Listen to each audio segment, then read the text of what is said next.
Если вы не биологи и не увлеченные цветоводы, то первое, что вам нужно осознать, это то, что тюльпан– это не цветок. Тюльпан– это луковица.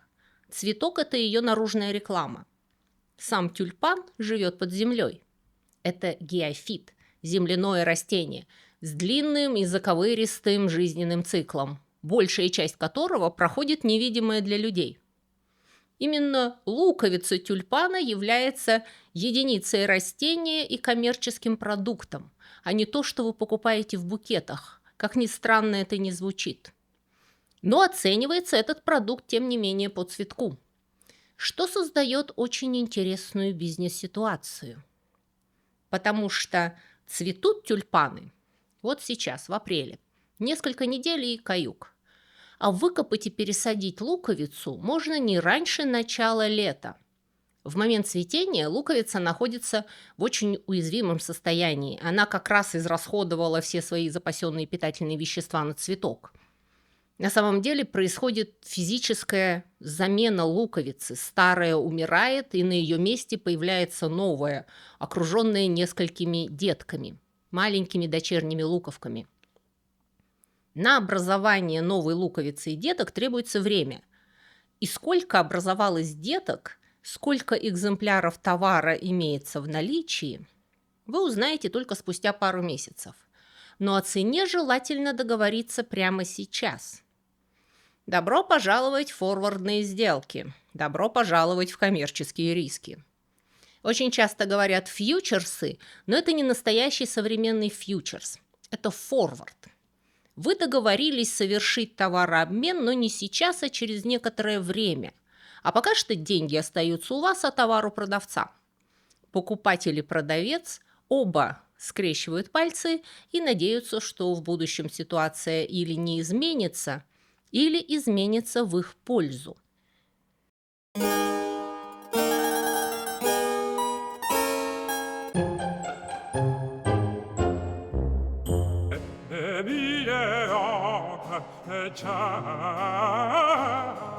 Вы почти наверняка слыхали о тюльпанной лихорадке в Нидерландах в XVII веке, когда цены на редкие сорта тюльпанов вдруг взлетели до небес. Также вы уже 100 раз слышали об экономических пузырях. Даже у меня на канале несколько лет назад была отдельная лекция о другом историческом примере– компании Южных морей. Но если мы задумаемся о ситуации, которая возникла тогда в Голландии с тюльпанами, то возникает сразу много вопросов. Начиная с того, что откуда вообще взялись тюльпаны в Голландии?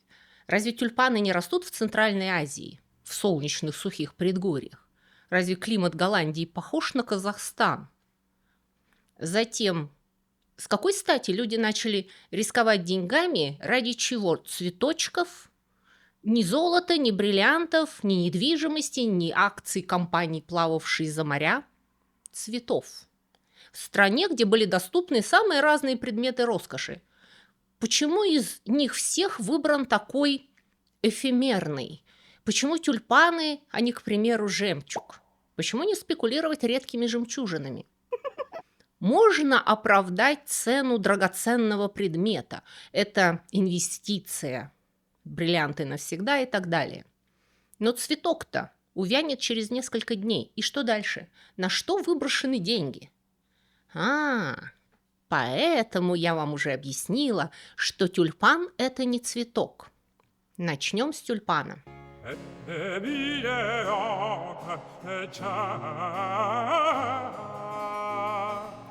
Родина тюльпанов – Центральная Азия. От Казахстана и гор Тянь-Шаня до Ирана и Восточной Анатолии. Горные регионы с ярко выраженным сезонным и континентальным климатом.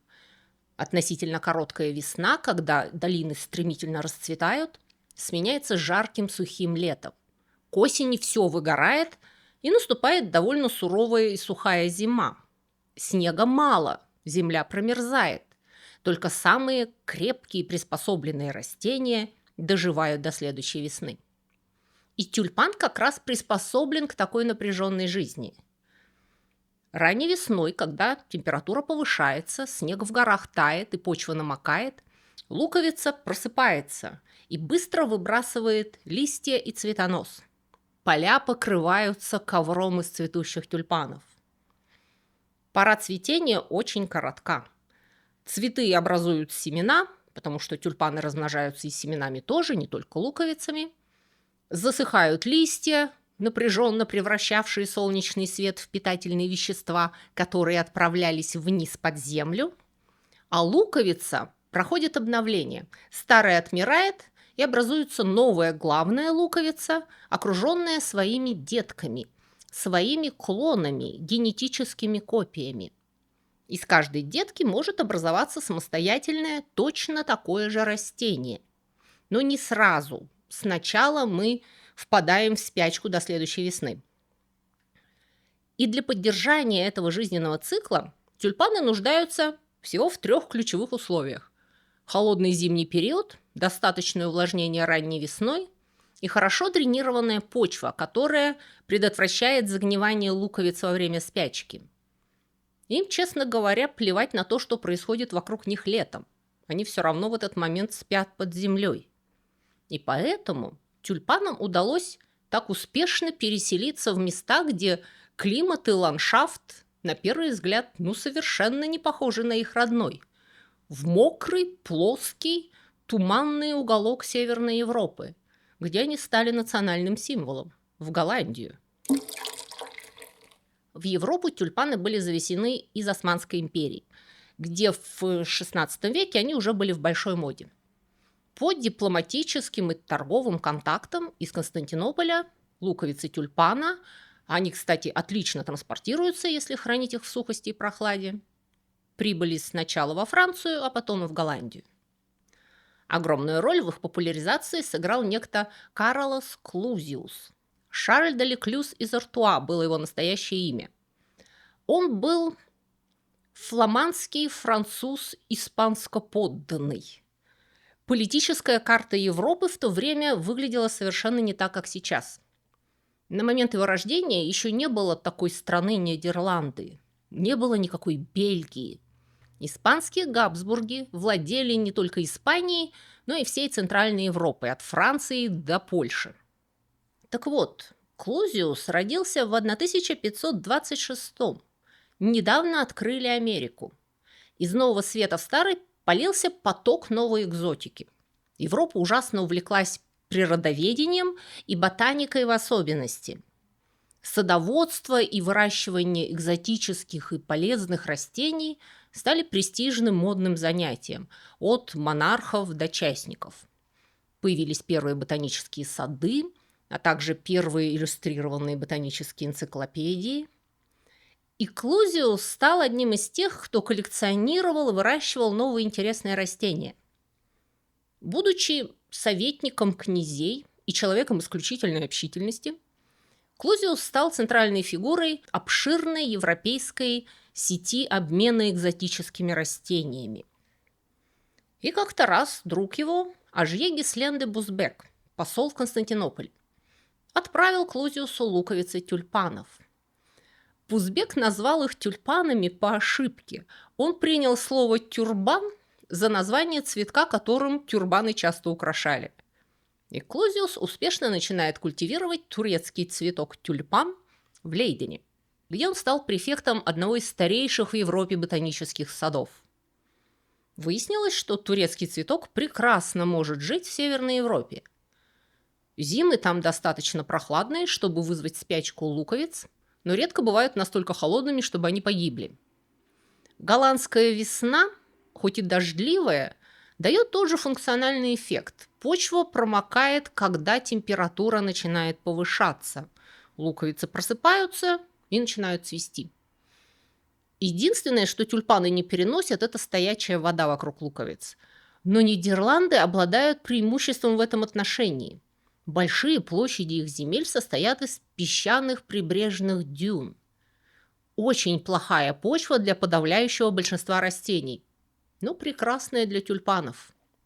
Садоводы могут просто выкопать луковицы в начале лета и хранить их в ящиках с песком до осени, когда их возвращают в грунт на зимнюю спячку.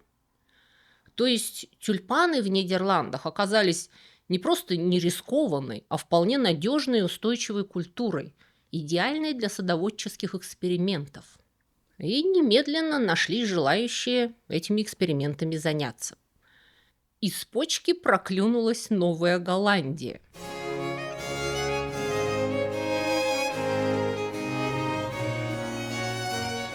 В начале XVI века Нидерланды еще не были независимой страной. Это была группа из 17 провинций в Нижних землях – Нидерланден, примерно современные Нидерланды, Бельгия и Люксембург, которые управлялись династией Габсбургов. Поначалу это правление не было особенно жестоким. Карл V Габсбург, владевший самой большой империей на тот момент, родился в Генте, это нынешняя Бельгия, и в целом уважал традиционную автономию богатых и привыкших к значительному самоуправлению нижних провинций. Ситуация изменилась, когда власть перешла к сыну Карла, Филиппу II. Филипп сидел в Мадриде и начал управлять Нидерландами как колонией. Он пытался централизовать власть, увеличивал налоги для финансирования испанских войн и навязать католическую ортодоксию в, по преимуществу, протестантском регионе. Дело кончилось восстанием в 1568 году, возглавленным тамошним наместником Вильгельмом Оранским. Конфликт был долгим и жестоким, 80-летняя война. В конце концов, южные провинции, примерно современная Бельгия, так и остались под испанским контролем, но северные провинции – Голландия, Зеландия, Утрехт, Гельдерланд, Оверсейл, Фрисландия и Гронинген заявили, что они больше не признают власть испанского короля и будут жить сами по себе.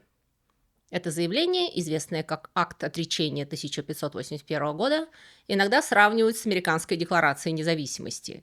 В нем утверждалось, что правитель, угнетающий своих подданных, лишается права править. Какое-то время голландцы искали нового монарха, даже пригласили герцога Анжуйского, брата французского короля, а затем вели переговоры с английской короной. Эти эксперименты провалились, и к концу XVI века новое государство стало известно как Голландская республика, формально Республика Семи Объединенных Провинций. Это была федерация. Каждая провинция управлялась местным собранием, штатами, где доминировала городская элита. Это были не феодальные аристократы, а богатые городские семьи, купцы, банкиры. Именно они фактически управляли страной. Над провинциями существовал федеральный орган, генеральные штаты, заседавшие в Гааге. Они занимались вопросами войны, дипломатии, флота и частично налогами. Но их полномочия были ограничены согласием провинций, то есть реальная власть в стране принадлежала богатой торговой элите. В следующем веке эта система привела к впечатляющему экономическому успеху. Страна, которой постоянно приходилось отбивать землю у моря. Вы в курсе, что примерно треть знаменитых голландских ветряных мельниц использовалась не для того, чтобы молоть муку, а для откачивания воды с полей? Построила исключительно интенсивную экономику. Амстердам превратился в центр международной торговли и финансов. В какой-то момент голландские торговые суда осуществляли около половины морских перевозок в Европе. Они везли зерно и мачтовый лес из Восточной Европы, соль и текстиль из Западной, вино и оливковое масло с юга, специи и чай из Азии, сахар и табак из Америки. Амстердамская фондовая биржа стала первым современным фондовым рынком, где можно было покупать и продавать акции. Появляются первые акционерные компании, голландская, Остинская в первую очередь. Любой человек мог вкладывать свои деньги в дальние торговые экспедиции и получать долю в прибыли. Голландцы в XVII веке во всей полноте осознали, что покупать и продавать можно не только товары и услуги. Можно торговать обещаниями, долговыми расписками, надеждами на будущее, закрепленными в письменном виде с печатью. К примеру, Вы получали деньги за бумажку, на которой написано, что когда вы уберете и продадите урожай, вы отдадите 100 гульденов держателю бумажки, вовсе не обязательно тому, кто изначально дал вам в долг. Или когда ваш корабль вернется из заморского торгового вояжа, держатель акции получит 0,5% от реализации привезенных товаров. Ценные бумаги. Голландцы не изобрели их, но они начали оперировать ими с невиданным до тех лет размахом. Первой религией страны была коммерция, второй – кальвинизм. Кальвинизм – это доведенная до логического предела разновидность протестантизма. Вся ваша жизнь на земле фактически одна сплошная молитва и реализация того, что вам предначертано Богом. Труд – это не просто моральный долг. Это лакмусовая бумажка того, как к вам относится Господь. Материальный успех – это знак Божьего благоволения, поскольку Господь добр и хочет добра хорошим людям. Неважно, чем вы занимаетесь, любая честная профессия – торговца, кораблестроителя, пивовара, печатника, зеленщика – является служением Богу. И если вы преуспели, значит, вы добродетельны. Нет ничего плохого в честно нажитом богатстве. Но предполагается, что вы будете им пользоваться ответственно. Реинвестировать, сохранять или использовать на благо общества.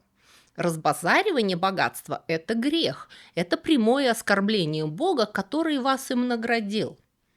Поэтому показная роскошь не поощрялась.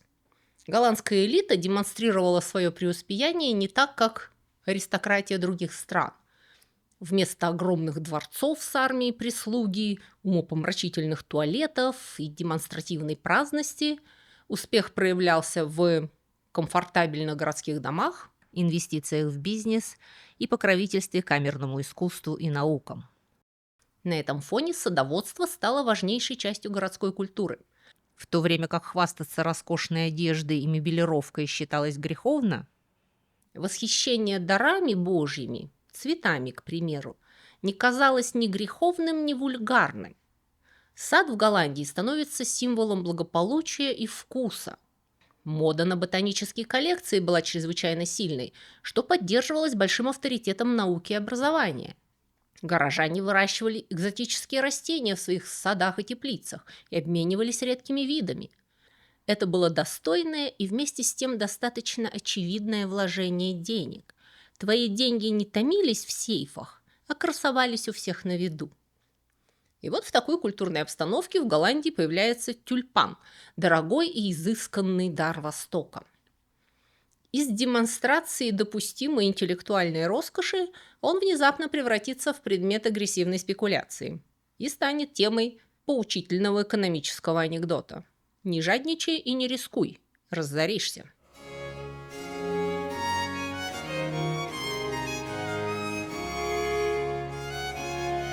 Изначально торговля тюльпанами в Голландии была совершенно нормальной частью садоводческого бизнеса. Были профессиональные заводчики, разводчики тюльпанов, которые продавали горожанам луковицы в конце лета, когда их выкапывали из земли. Поскольку детки являются генетическими копиями материнской луковицы, то все точно знали, что покупают и что продают. Селекционеры активно старались вывести новые сорта из семян, делая новые, более крупные, красивые цветы. И это был, повторюсь, нормальный, стабильный бизнес, базирующийся на любви страны к своим садикам. Однако в 1630-х годах с ростом интереса к редким сортам начали возникать более сложные формы торговли луковицами. Покупатели хотели приобрести луковицы заранее, еще до того, как их извлекут из почвы, чтобы не упустить возможность приобрести какой-то новый модный цветок, которым можно будет хорошо похвастаться перед соседями. И торговцы начали продавать уже не луковицы, а гарантийные договоры, обещая доставить луковицу позже, после того, как она будет выкопана. Такой договор «я продам тебе товар в будущем по уже сейчас условленной цене» называется форвардом, форвардной сделкой. И эта система открыла дорогу спекуляциям, потому что такой контракт можно было перепродать другому покупателю, не дожидаясь его исполнения. Смотрите. Допустим, ваш контракт должен быть финализован в августе, и вы отложили на это деньги. Но в июле вам пришлось серьезно потратиться. Случился пожар, к примеру, и вам теперь не до тюльпанов. Хотелось бы потратить тюльпанные деньги на восстановление крыши. Вы могли продать контракт другому лицу и высвободить замороженные под него деньги. И если этот контракт касался дефицитного сорта, то в июле желающие могли перекупить его даже по большей цене, чем вы заплатили весной, потому что у заводчиков тюльпанов этот сорт уже был весь заранее распродан. Вот такая интересная образовывалась ситуация. Между тем, редкие сорта тюльпанов превратились в яркий символ статуса. Они сигнализировали одновременно наличие у вас большого количества лишних денег и принадлежность к утонченному разбирающемуся кругу коллекционеров. Цена на необычные тюльпаны быстро росла, а потом появился вирус. Это был вирус пестролепестности тюльпана. Он относится к группе пативирусов, большому семейству растительных вирусов, которые размножаются внутри клеток растений и обычно передаются от растения к растению через тлю, когда тля питается соком зараженного растения, а затем перебирается на здоровое, она может перенести на него вирус. В случае луковичных растений существует и другой путь заражения – через сами луковицы. Если материнская луковица заражена, вирус уже находится во всех ее тканях, включая зачатки будущих луковиц. Поэтому детки сразу оказываются зараженными. Вирус пестролепестности не убивает растения сразу, но он нарушает работу его клеток и обмен веществ. В частности, он вмешивается в процессы, отвечающие за синтез пигмента в лепестках. У здорового тюльпана лепестки окрашены равномерно. Вирус локально подавляет выработку пигмента в отдельных местах. В результате на некоторых участках лепестка образуется меньше пигмента, и они становятся бледными или белыми, в то время как на других участках цвет сохраняется или даже становится более насыщенным. Из-за этого на лепестках появляются характерные контрастные полосы или всполохи. На листьях тоже могут появиться светлые полоски. Причем это достаточно случайный эффект.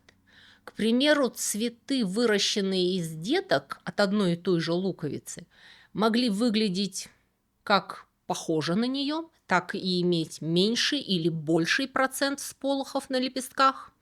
Новое поколение могло стать еще эффектнее, чем материнский цветок. Или наоборот, почти полностью утратить эту особенность. Кроме того, вирус в целом ослабляет растения. Зараженные луковицы становятся меньше, и с каждым поколением растение теряет силу и в конечном итоге вырождается. Исчезает навсегда. И это внесло в торговлю редкими тюльпанами совершенно фантастический элемент азарта и неизвестности. Пестрые тюльпаны из-за своей редкости вошли в большую моду. В элитном сегменте среди коллекционеров вполне рационально было платить бешеные гульдены за одну луковицу прославленного адмирала, швейцарца или Семпер Аугустус. С ними можно было потом позировать на портретах или заказать портрет самого цветка. Цены на цветы, точно так же, как на картины, могли быть очень высокими, и они не зависели от их пользы, практической выгоды. Редкие тюльпаны стоили дорого из-за своей красоты, редкости и престижности. Проблема возникла, когда коллекционные тюльпаны стали ценовым ориентиром для рынка никакого отношения не только к коллекционированию, но и вообще к цветам, строго говоря, не имевшему, рынку спекулянтов. Тогдашние садоводы, разумеется, ничего не знали о вирусах. Они даже не интерпретировали появление пестрых тюльпанов как болезнь. Считалось, что это, напротив, вершина их эволюции, после которой цветок начинает угасать, не выдержав своего совершенства. Но когда наступит этот пик, никто не знал. И была надежда, что следующее поколение пестрого тюльпана будет лучше и дороже предыдущего. И это взвинчивало цены на перепродажу форвардных контрактов на них. Появился отдельный рынок, где товаром были не сами тюльпаны, не луковицы, а контракты. Люди покупали контракт исключительно для перепродажи. Им не нужны были луковицы, им нужно было найти следующего покупателя и перепродать ему контракт подороже. Чистой воды спекуляция, безо всяких эстетических оправданий. Существование по-настоящему дорогих коллекционных экземпляров делало высокие цены правдоподобными. Когда люди слышали, что некий коллекционер купил одну луковицу Семпер Августус за 1200 гульденов, в то время, когда квалифицированный ремесленник зарабатывал не больше 300 гульденов в год, это давало надежду, что и они могут урвать потенциальное состояние, запертое в луковице цветка. И наоборот, рост спекулятивных цен усиливал престижность именных сортов. Рынок коллекционеров и рынок спекулянтов подогревали друг друга. Люди, профессионально занимавшиеся разведением и продажей тюльпанов, только стояли и в ужасе смотрели на то, как какие-то случайные люди, ремесленники, лавочники, мелкие торговцы в питейных домах заключали безумные сделки на луковицы, к которым они даже не притрагивались. Был специальный термин «wind handle» – торговля ветром, для описания подобных сделок, где продавались не вещи, а пустые обещания. Это слово ни в коей мере не было придумано для тюльпанной мании. Более того, за 25 лет до нее были даже попытки законодательно запретить торговлю ветром на бирже, то есть в приложении к серьезным сделкам с базовыми товарами и акциями крупных предприятий. Поскольку попытки искусственно создать такой пузырь были, и о самой скандальной я расскажу отдельно в блогах. Зимой 1636-37 года цены на тюльпаны достигли пика. Одна луковица тюльпана вице-король продавалась по цене от 3000 до 4200 гульденов в зависимости от веса, когда купец средней руки зарабатывал в год от 1 до 3000 гульденов, и лишь единицы самых успешных предпринимателей имели доход свыше 10 тысяч гульденов в год. Наконец, в феврале 1637 года рынок рухнул.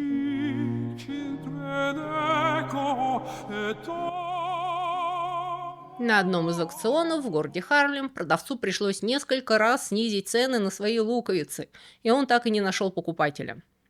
Это стало сигналом для бегства крыс с корабля. Люди, которые покупали контракты на тюльпаны, потому что рассчитывали продать их подороже, поняли, что дальнейшего роста цен не будет. Все начали избавляться от товара на руках, и цены спикировали вниз. Пузырь лопнул. Вопреки распространенным мифам, последствия тюльпанной мании не привели к краху всей голландской экономики. Тюльпанная торговля занимала относительно небольшое место в общем объеме экономической жизни. Когда случился обвал цен, власти фактически разрешили многим покупателям расторгнуть форвардные сделки, заплатив лишь небольшой штраф. Люди не разорялись массовым порядком, кто-то, конечно, потерял деньги, кто-то стал посмешищем соседей, но не то чтобы вся Голландия пошла по миру. Сейчас историки и экономисты даже спорят, можно ли события тех лет вообще назвать настоящим экономическим пузырем. Ажиотаж был недостаточно массовым, он не опирался на активное кредитование, то есть люди платили из собственного кармана, не прибегая к банковским займам. Ну и в целом спекуляции опирались на реальный товар, на тюльпаны. Возможно, их цены и были перегреты, но Семпер Августус действительно продавался коллекционерам за безумные деньги. Не как потом акции компании Южных морей, у которой вообще за акциями не стояло никаких реальных товаров. И драматические истории о тюльпанной мании – это продукт последующего викторианского морализаторства, а именно книги 1841 года шотландского журналиста Чарльза Маккея «Необыкновенные народные заблуждения и безумие толпы». Именно оттуда мы знаем, что в какой-то момент за одну луковицу предлагали 5 гектаров земли и дом в Амстердаме. Сейчас считают, что Маккей сильно преувеличивал масштаб бедствия. что не уменьшает общих достоинств его книги, где он высмеивает другие экономические пузыри, а также алхимию, крестовые походы, дуэли, гадания и дома с привидениями. Современные пестрые тюльпаны в подавляющем большинстве своем являются не жертвами вируса, а продуктом селекции. Селекционеры в XIX-XX веках постепенно научились закреплять пеструю окраску лепестков, отбирая редкие мутации и скрещивая растения для получения устойчивых линий. В отличие от старых сломанных тюльпанов, они не ослаблены вирусом, нормально размножаются луковицами и сохраняют рисунок из поколения в поколение. То есть красота вовсе не обязательно должна быть побочным продуктом болезненности и вырождения. Хотя периодически эта эстетическая концепция начинает доминировать. Красивое обязательно духовное и антиматериальное, необычное, потому что антиприродное. Я лично скорее примыкаю к идеологии, что внешняя красота является сигналом функциональности, здоровья, крепости, стабильности. Красивое животное – это здоровое животное, красивое здание – это здание, которое не упадет. А вы как думаете, какова ваша позиция по поводу связи красоты с функциональностью и крепостью? Напишите внизу. Всего вам доброго и до новых встреч!